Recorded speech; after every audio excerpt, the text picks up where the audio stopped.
এক কাপ মুগ ডাল আর 2 কাপ চালের গুঁড়া দিয়ে এত মজার পিঠা হয় যে আপনি না খেলে বুঝবেন না। এখানে আমার মুগ ডালটা সেদ্ধ হয়ে গেছে, এর মধ্যে একটু লবণ আর হলুদের গুঁড়া দিয়ে দিচ্ছি।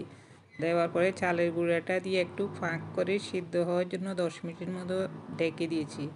যখন ডোটা সিদ্ধ হয়েছে তখন ভালো করে মধ্যে গোল গোল করে একটু মোটা মোটা রুটি করে এর মধ্যে একটা টুথপিক আর 2টা চিরুনি কাঠি দিয়ে ডিজাইনটা করে নিয়েছি। এখন ডিজাইন করার জন্য আর খেজুরের কাটার প্রয়োজন না। আমার সবগুলা পিঠা হয়ে গেছে, এবার ভাজে শিরাই দেব।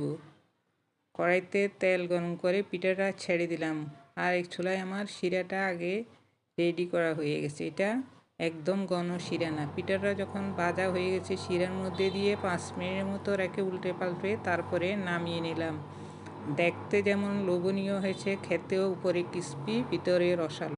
1 কাপ মুগ ডাল আর 2 কাপ চালের গুঁড়া দিয়ে এত মজার পিঠা হয় যে আপনি না খেলে বুঝবেন না। এখানে আমার মুগ ডালটা সেদ্ধ হয়ে গেছে, এর মধ্যে একটু লবণ আর হলুদের গুঁড়া দিয়ে দিচ্ছি।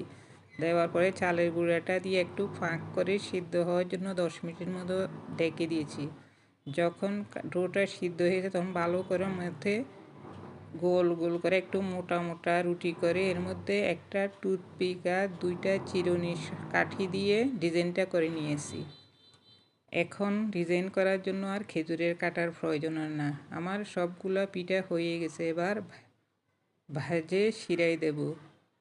কড়াইতে তেল গরম করে পিঠাটা ছেড়ে দিলাম, আর এক চুলায় আমার শিরাটা আগে রেডি করা হয়ে গেছে। এটা একদম ঘন শিরা না। পিঠাটা যখন ভাজা হয়ে গেছে শিরার মধ্যে দিয়ে 5 মিনিটের মতো রেখে উল্টে পাল্টে তারপরে নামিয়ে নিলাম।